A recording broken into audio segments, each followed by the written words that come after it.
Oke, welcome back semua teman-teman di live IG kali ini, di Lick Me Talk kali ini. Hari ini kita bakal ngobrol-ngobrol sama salah satu yang luar biasa, punya kisah yang inspiratif banget.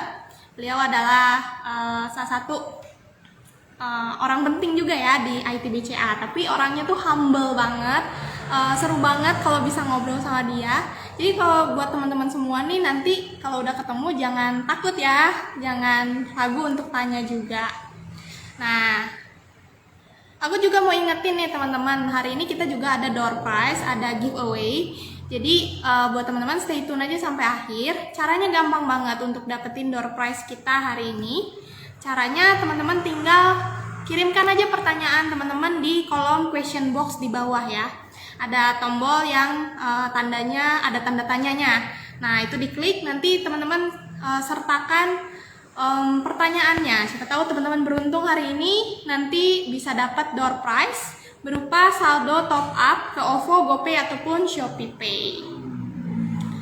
Oke, tanpa berlama-lama kita undang aja ya. Kita tunggu ya Kak Ferdinand untuk bergabung sama kita. Oke. Halo. Halo, Pak.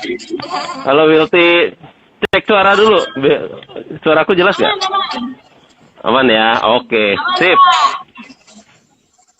Oke. Nah, teman-teman, di depan kita, di tengah-tengah kita ini udah ada salah satu perwakilan dari ITBCA. Nah, teman-teman boleh tanya apapun sama Pak Ferdi. Teman-teman tinggal ketikin aja di tombol question box di bawah ya. Semoga teman-teman hari ini juga dapat ilmu-ilmu inspiratif nih dari Pak Ferdi. Pasti seru banget hari ini ngobrolnya. Oke Pak, nah sebelum kita ngobrol lebih jauh nih Pak, boleh kali ya Bapak mengenalkan diri Bapak. Bapak itu siapa sih sebenarnya? Oh, oke. Ini aku boleh buka masker kali ya? Di sini nggak ada siapa-siapa. Iya, betul Pak. Oke, sip. Soalnya ngap juga. Oke. Sip. Halo teman-teman, mungkin yang 3 atau 4 tahun lalu ya aku terakhir mampir ke Lick Me Bandung, pernah ketemu aku gitu ya. Tapi bagi yang belum kenal sebagian besar, namaku Ferdi, aku udah kerja di BCA berapa tahun ya?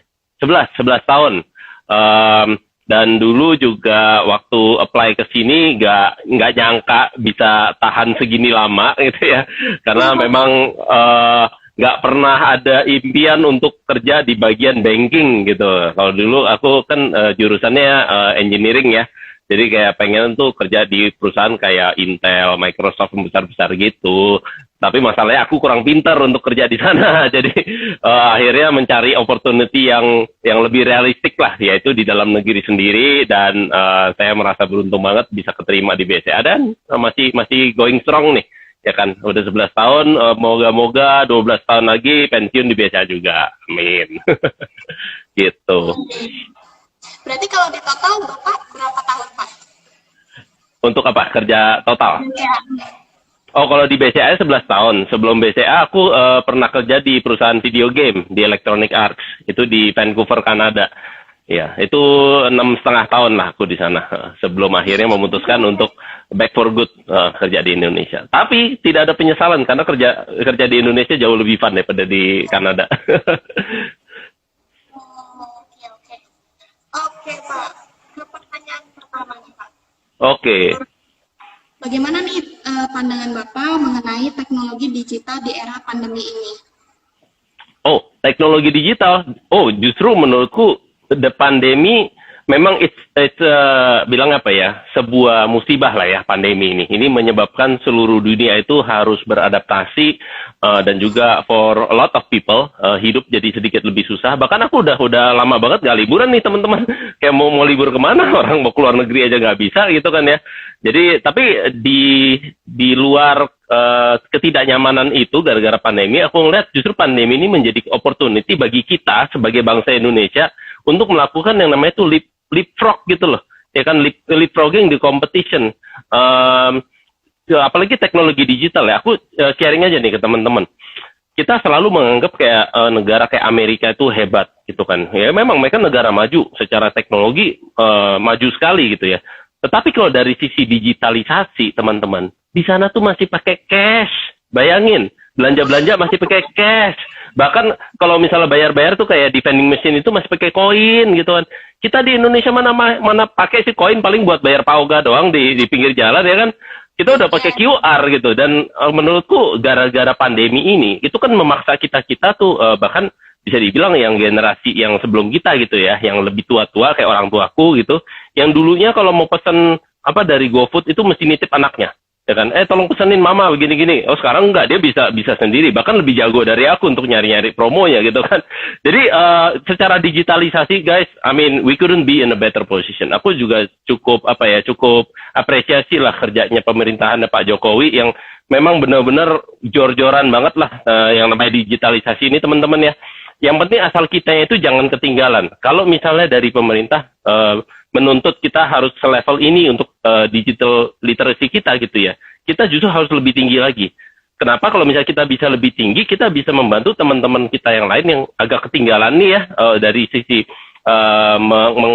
mengadop digital lifestyle ini untuk bisa lebih cepat gitu. Dan salah satu yang paling aku terapkan di timku sendiri itu ya, kita di tim kita nggak pernah yang namanya cash transfer lagi, atau bahkan kalau transfer pun udah bukan kayak nomor rekening BCA lu berapa gitu, kita udah nggak pakai, kita pokoknya menggunakan apa yang ada. Kalau misalnya kita punya digital wallet kayak OVO, GoPay, ya kita transferan dari OVO GoPay aja. Atau kalau misalnya bagi teman-teman yang belum punya kedua produk itu, bisa pakai yang layanan yang disediain oleh BCA secara gratis, benar-benar no strings attached, namanya Sakuku. Dan terus terang ya, kalau aku untuk belanja, yang aplikasi yang paling sering aku pakai itu Sakuku. Ini bukan promosi, tapi memang secara user interface itu simple banget. Terus juga dari sisi keamanan uang kamu ini kan sebenarnya ditaruhnya di Bank BCA ya. Ya karena Bank BCA ada tempat aku bekerja, aku percaya 100% gitu. Jadi ya aku nyaman sih pakai Sakuku ini, gak dipungut biaya sama sekali. It's totally free. Bahkan dengan Sakuku teman-teman bisa ambil uang juga di ATM BCA dimanapun di seluruh Indonesia gratis. Ya kan, kurang apa lagi coba? Iya. Berarti benar-benar wah pengaruhnya tuh gede banget ya di era pandemi. Oh iya. Sekarang pakai digital ya. Betul sekali. Oke.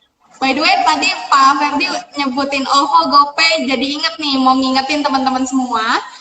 Kalau hari ini kita tuh ada giveaway teman-teman. Nah caranya tuh gampang, teman-teman cukup partisipasi aja di live Instagram ini dengan cara memberikan pertanyaannya di kolom komen ataupun di kolom question box ya di bawah. Tanya aja apapun sama Pak Ferdi. Pak Ferdi ini seru banget ya, senang banget ya. Nanya boleh, belum tentu dijawab. Bercanda. Pokoknya kalau ada waktu aku bantu jawab. Oke. Nah. Kalau misalnya menurut Bapak sendiri, kan teknologi itu berarti sangat penting. Nah, kalau misalnya pendidikan di dunia IT, itu penting atau enggak? Menurutku ya, yang penting itu bukan bidang IT-nya. Menurutku yang paling penting adalah proses pendidikannya itu sendiri, teman-teman. Karena aku buka-bukaan aja nih ya. Kalau teman-teman lihat transkripku, IP ku itu cuma 2,18. Artinya aku tuh kalau saat 4 tahun kuliah itu lebih banyak main daripada belajar. Dan aku merasakan dampak dari ketidakseriusan aku itu waktu saat kuliah gitu ya. Karena kalau dulu aku memang ini hobi main biliar, teman-teman. Jadi aku waktu itu aktif banget di sekolah, sampai jadi presidennya biliar club di kuliahku di Amerika Serikat tuh. Tapi ya itu menyita banyak waktu. Jadi aku banyak kayak mengorbankan waktu yang harusnya aku pakai untuk belajar gitu ya, untuk ngurusin organisasi. Karena memang aku hobinya ya di organisasi gitu kan. Tetapi itu kan masa lalu. Dan aku ngelihat walaupun aku secara IP gitu nggak terlalu bagus-bagus banget. Tetapi proses pembelajaran 4 tahun kuliah itu aku pakai sampai sekarang teman-teman. Ya, sampai mungkin yang kalau misalnya aku suka bercandain ke teman-temanku gitu ya, kayak teknik untuk begadang itu dipakai saat sekarang nih kerja di BCA. Artinya apa? Aku kalau kerja sampai jam 2 malam, jam 3 malam itu biasa. Nggak kerasa capek, karena di kuliah dulu begitu, ya kan? Terus juga dari sisi, membangun koneksi. Jadi kayak membangun, pertemanan. Itu kan sebuah soft skill juga gitu ya. Itu gara-gara aku dulu aktif di organisasi biliar club. itu kepake juga sampai sekarang. Aku masih suka lah ikut-ikut organisasi. Dan juga kalau misal tadi bilang jurusan IT itu saat ini teman-teman tahun 2021, yes, it is very very very high demand. Ya, karena apa? Kalau aku lihat sekarang ada shift nih teman-teman. Kalau dulu biasanya tenaga kerja IT itu didominasi oleh negara-negara Barat, Amerika Serikat, Eropa gitu ya. Tetapi kita juga harus menyadari sekarang perusahaan-perusahaan di seluruh dunia gara-gara pandemi itu secara keuangan juga lagi seret nih.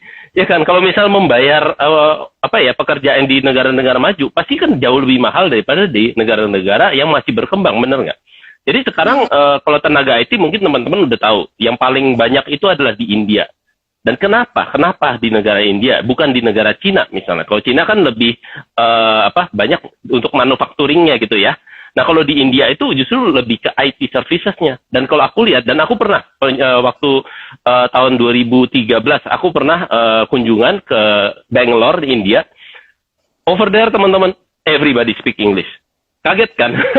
Kayak everybody speaking. Kenapa? Karena memang di kurikulum mereka di sekolah itu ada porsinya gitu. Pokoknya dari kelas berapa ke kelas berapa itu harus bisa belajar Inggris. At least bagi yang bisa kesempatan untuk sekolah gitu ya.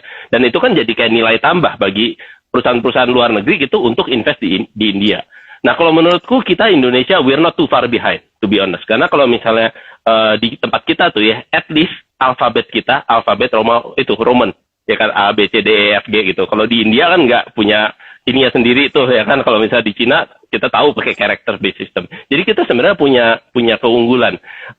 Dengan segala keunggulan ini, aku justru mau menyemangati teman-teman nih. Kalau menurutku kalian itu adalah yang mau lulus nih ya. You are at the golden age, dimana kayak lapangan pekerjaan itu butuh banyak orang, ya kan?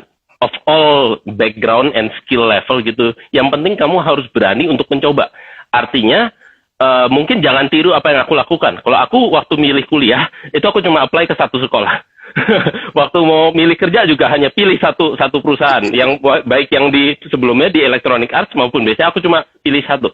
Karena kalau aku tipe orang yang aku nggak butuh banyak pilihan. Pokoknya kalau aku udah suka sesuatu, I put all my energy into one thing gitu. Jadi lebih fokus. Makanya dapat gitu kan. Tapi kalau misalnya teman-teman mau punya banyak pilihan, aku rasa itu bukan nggak aku rekomendasikan. Tetapi minimal kalau misalnya mau ada beberapa pilihan, mungkin industrinya kalian harus tentuin dulu nih, mau industri apa ya. Dan cara terbaik untuk mengetahui kamu cocok nggak di industri, misalnya kalau ngobrol sama aku, tanya aja di industri perbankan seperti apa, kan aku cerita apa adanya, benar nggak? At least teman-teman bisa tahu lah dari sisi the good and the bad gitu kan. Ya kalian tentuin sendiri kira-kira cocok atau enggak. Jadi kalau misal kembali lagi ke pertanyaan ulang, jurusan IT, yes it is very high demand. Aku juga kalau misal nanti punya anak juga pasti akan gue dorong minimal kamu cobalah jurusan IT gitu ya. Karena menurutku ini yang constant nih. Kayak 50 tahun terakhir jurusan IT itu selalu in high demand dan the demand is always increasing gitu. Tetapi kalau misalnya passionnya anakku passionnya di bisnis, apakah harus dipaksa ambil IT? Enggak juga. Karena kita sekarang udah hidup di dunia yang sangat mudah untuk berkolaborasi ya. Kita bisa video call seperti ini tanpa harus ketemu langsung. Jadi walaupun kamu misalnya ambil jurusan yang bukan IT, kamu asal punya kenalan teman IT gitu, itu udah cukup. Kamu tinggal partnership aja. Kira-kira gitu. Moga-moga cukup menjawab ya. Oke, mantap banget. Ya. Nah, jadi penasaran nih Pak, tadi kan Bapak juga sebut nih punya pengalaman di beberapa negara ya, kayak di Electronic Art yang tadi. Ya. Nah, boleh nggak nih Pak sharing gitu perjalanan karir Bapak gitu dari awal sampai akhirnya memilih di BCA udah sampai 11 tahun gitu. Dan apa yang membuat Bapak stay di bidang IT? Ya. Oke, jadi mungkin aku kasih sedikit konteks dulu ya teman-teman. Maksudnya ini adalah pengalaman hidupku. Pengalaman hidupku tidak mewakili semua orang yang mungkin seumuran sama aku ya. Jadi semua orang tuh punya pengalaman yang unik sendiri-sendiri. Tapi kalau pengalaman hidupku, ya tadi aku udah sempat cerita bahwa kuliah aku kurang serius belajar gitu kan. Andaikan waktu itu pas kuliah aku serius sedikit. Dan sebenarnya salah satu hal yang aku sangat regret pada saat itu ya. Aku tuh udah diterima untuk magang di Motorola, teman-teman. Ya, teman-teman udah tahu ya, kalau tahun 99 ya pada 20 tahun yang lalu itu, Motorola itu cukup terkenal nggak cuma dari flip phone-nya, tapi Motorola itu bisa dibilang kayak mendominasi lah pasarnya chip, microchip untuk komputer. Ya kan, di semua motherboard itu pasti kamu akan nemuin satu chip atau lebih gitu ya yang merek Motorola. Dan mereka udah memberikan aku kesempatan mau nggak magang di tempat kita selama 6 bulan. Jadi aku waktu itu boleh milih tuh kayak mau ngambil kelas ya kan, atau bisa 6 bulan ambil magang di Motorola. Dan nanti itu dapat kredit juga dari kuliah. Dan aku nggak ambil teman-teman. Alasannya apa? Satu, gara-gara masih sibuk billiard club. Dua, karena jauh. Karena kalau misalnya ke tempat yang office mereka itu sekitar 1 jam naik public transportation. Ya, karena aku kan nggak punya mobil pada saat itu, jadi harus naik public transportation, dan aku mikir, waduh, nanti kalau pas musim salju, gimana ya, gue mesti kedinginan, nunggu bus, nunggu kereta gitu, kayak enggak deh, gue mendingan cepet-cepet sekolah, dengan harapan 2001 lulus, itu kan IT lagi booming banget kan, seolah-olah kalau misalnya lulusan IT pasti dapat kerjaan, dan enggak teman-teman, 2001 itu aku benar-benar lulus di tahun yang salah, ya kan, ada gedung 2, jebret, nah itu, aku lulus di tahun 2001. Jadi benar-benar yang namanya semua perusahaan teknologi itu collapse ya kan. Jadi kayak the world reset itself gitu, dan aku have no other choice untuk ya mengisi waktuku gitu kan. Ya aku akhirnya sekolah lagi. 1 tahun itu di Kanada aku ngambil jadi lucu ya, udah dapat serata 1, ngambil diploma. Karena yang serata 1ku ini nggak kepake gitu ya kan, skillnya ini mau diapain. Jadi aku ambil diploma yang khusus untuk belajar networking and systems teknologi. Jadi kayak menyiapkan server, menyiapkan switch hub gitu. Itu yang kepake sampai sekarang teman-teman. Jadi yang aku ngambil diploma 8 bulan itu lebih kepake di pekerjaanku sekarang daripada 4 tahun kuliah. Tetapi pengalaman 4 tahun kuliah itu aku pakai seumur hidup gitu ya. Nah kalau misalnya perjalanan karir ya pas masuk Electronic Arts itu ya kenapa? Karena kampusnya bagus banget teman-teman. Gila, itu bisa main sepak bola, bola basket, voli pantai di kantor setiap hari gitu. Dan aku merasa itu adalah kayak dream jobku pada saat itu gitu ya. Bisa kerja di EA itu dream jobku. Tetapi setelah 6,5 tahun aku juga harus mikir ke depan kan, umurku udah 30, terus juga karir juga ya begitu saja di Electronic Arts, dan juga ditambah waktu tahun 2008 itu ada krisis ekonomi.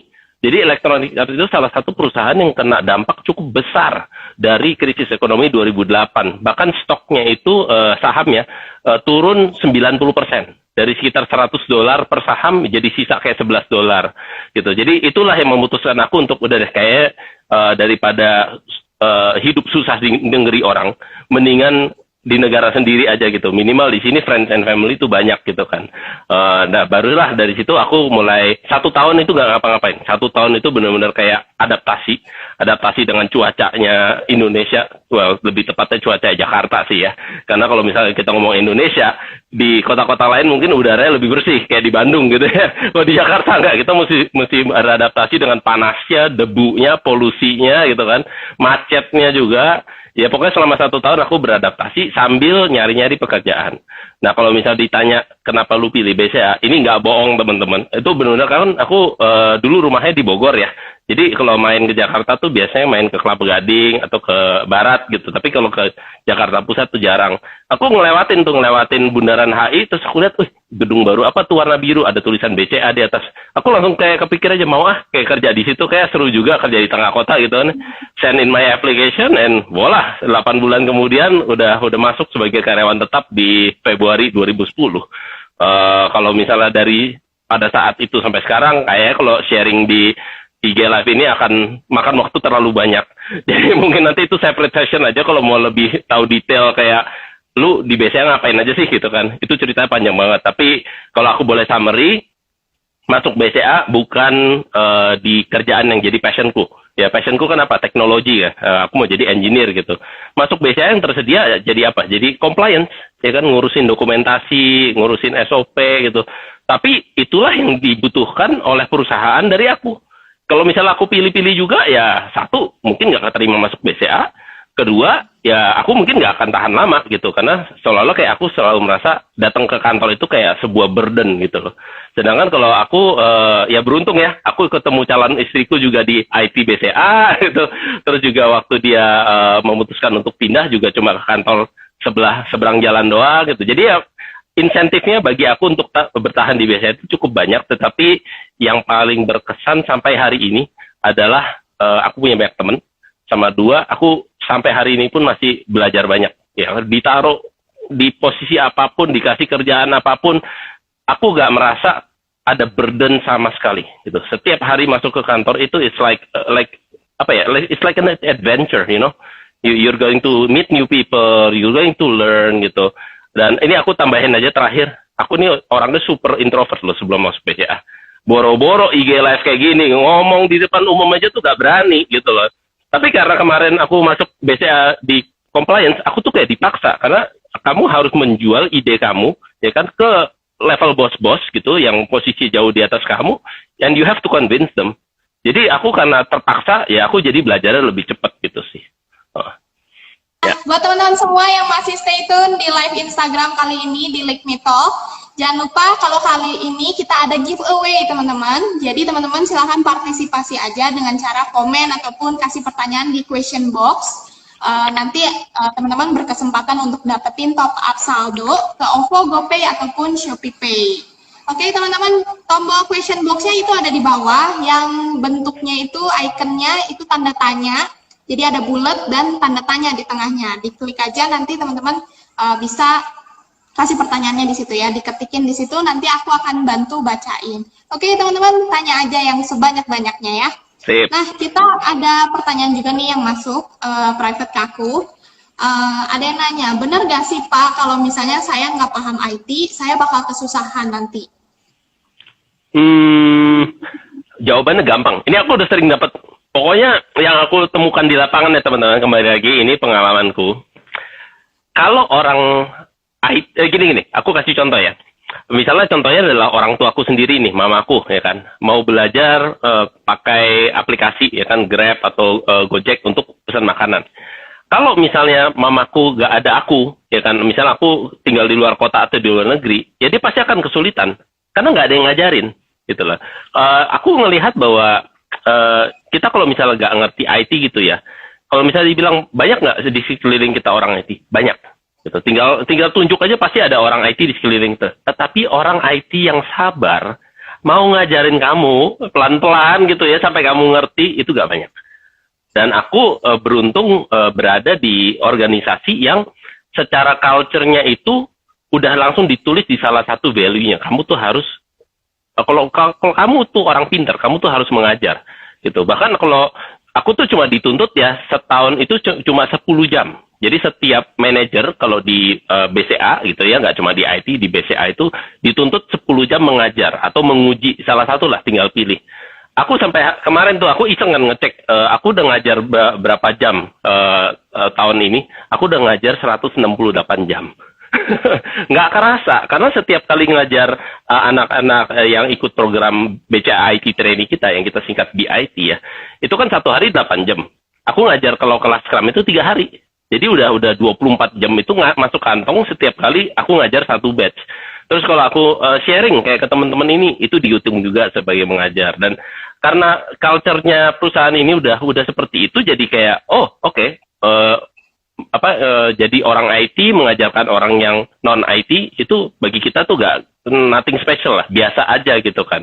Nah jadi untuk menjawab pertanyaan kamu tadi, kalau kamu belum gak dalam pengetahuan IT-nya, asal kamu open mind ya, asal kamu open mind dan kamu mau tuh kayak explore, nyari orang-orang atau teman-teman yang mau ngajarin ke kamu tanpa pamrih gitu ya, harusnya kamu akan bisa jadi orang IT dalam waktu yang sangat singkat. Dan aku punya sebuah testimoni dari salah satu staffku sendiri, namanya Evan. Dia itu dulu waktu magang di tempat gitu sebagai desainer teman-teman. Tetapi kemarin karena sudah masuk diterima sebagai karyawan tetap, ya kan? Aku kasih dia assignment. Aku tahu kamu jagonya di desain, tapi karena kamu masuk ke BCA, kamu harus tahu bahwa di perusahaan ini kamu akan adventure kamu itu gak cuma satu garis lurus doang gitu. Adventure kamu itu pasti akan harus mencoba banyak hal gitu kan, sampai nanti kamu yang nentuin sendiri kamu cocoknya di mana, kamu sukanya apa. Dan aku langsung kasih dia assignment, udah kamu sekarang jadi orang IT. Bayangin, orang desain nggak ngerti apa-apa IT, langsung dipaksa untuk mengerti gimana cara install komputer, gimana cara troubleshoot dan lain-lain. Ternyata bisa loh. Apakah si Evan ini ternyata punya skill IT yang jago, yang terpendam? Enggak. Karena aku lihat dia itu jagonya main Google search. Gitu. Jadi kemampuan yang dicari itu justru adalah kemampuan untuk mencari jawaban. Ya kan, kamu nggak harus tahu jawabannya, tapi kalau kamu bisa mencari jawabannya, dan ya kamu bisa jadi orang IT sih sebenarnya. Kira-kira gitu dari aku. Oke. Ini udah ada pertanyaan yang masuk juga Ya. dari FGT7. Apakah Bapak ada tips untuk kita agar dapat memaksimalkan waktu saat kuliah? Kalau tips dari aku ya, kalau aku mungkin lebih tipe yang aku waktu kuliah itu aku kan pengen dapat experience-nya gitu ya. Dan experience itu belajar materi gitu ya, mata pelajaran itu salah satunya. Tetapi ada dua hal lagi sih yang menurutku penting. Satu adalah itu cari teman ya kan sebanyak mungkin kalau bisa. Sama dua, pengalaman untuk itu berorganisasi teman-teman. Beneran loh yang tadi aku bilang, kayak aku jadi presiden billiard club gitu ya, itu yang skillnya banyak kepake sekarang gitu, kayak untuk organize event, untuk melakukan stock opnam gitu kan, kalau ada barang-barang banyak gimana pencatatannya, itu kepake pada aku belajar pada saat jadi presiden billiard club gitu. Terus juga kalau misalnya teman-teman suka olahraga, itu juga aku sangat rekomen ya, karena kalau misalnya di kuliah itu nyari temen yang hobinya sama gitu kan, misal kamu suka basket, kamu suka bola, itu gampang. Kalau udah di kantor, udah kerja nih ya, mau nyari temen untuk olahraga bareng itu sedikit lebih sulit teman-teman. Karena kalau orang kantoran itu biasanya sudah punya kesibukan ya kan, sama dua mungkin sudah berkeluarga juga gitu. Jadi untuk hangout sama mereka tuh sedikit lebih challenging. Bukan nggak mungkin, tapi sedikit lebih challenging. Ya, itu kalau misalnya mau memaksimalkan kuliah gitu ya. Sama ini, kalau misalnya di Indonesia at least ya, yang namanya IP itu tolong dipertahankan ya. Kalau bisa jangan di bawah 3 ya teman-teman. Jadi kalau misalnya IP udah mulai di bawah 3 ya inilah do something extra, jangan kelamaan gitu loh. Kalau bisa di boost di atas 3 gitu, karena culture kita di Indonesia, ini Asia in general gitu ya, masih memandang IP itu sebagai kayak sebuah kayak syarat kualifikasi lah gitu. Ya kenapa? Karena sekarang yang orang-orang yang in the job market ya, yang punya ijazah S1 bahkan S2 pun itu banyak teman-teman. Dan kalau misalnya kayak perusahaan kayak kita BCA, setiap hari kita tuh memproses antriannya, yang terakhir aku dengar ya, antriannya itu selalu di atas 5.000. Yang kita bisa proses per hari paling 10%-nya gitu, karena banyak orang juga ya yang udah apply, udah gak lolos gitu, apply lagi. Kayak kan lucu ya teman-teman ya, kayak kamu udah di-assess oleh perusahaan dan ternyata kita merasa belum cocok gitu ya. Tapi dia masih ngotot gitu mau ke sini. Ya terserah sih kalau mau nyoba 2 kali, tapi sayang antrian kita kan panjang ya kan, teman-teman yang mau mencoba berkarir di BCA juga banyak ya. Kita harus menghargai waktu mereka juga dong. Kita mesti bagi-bagi gitu kan ya. Tapi bukan berarti kayak kalau kamu misalnya let's say apply ke BCA atau belum keterima gitu, jangan putus asa. Kerja di tempat lain dulu ya kan. Pas apply lagi kamu kan bawa pengalaman. Ya kan? Aku misalnya salah satunya juga yang aku bawa dari kerja di Electronic Arts apa sih? Apakah skill main video game? Kan nggak kepake udah di banking. Tapi ternyata yang kepake di sini something yang yang aku juga nggak plan gitu, yaitu kemampuan berbahasa Inggris. Itu yang membuat aku kayak di lingkungan BCA ini sedikit berbeda. Minimal aku dulu pernah kerja setiap hari harus ngomong Inggris gitu kan. Makanya di sini pun juga ngomong Inggris is not nggak ada pressure lah gitu loh ya. Di meeting terutama sama vendor-vendor dari negara luar gitu ya, aku juga nyaman. Kira-kira gitu sih. Ya, moga-moga cukup menjawab.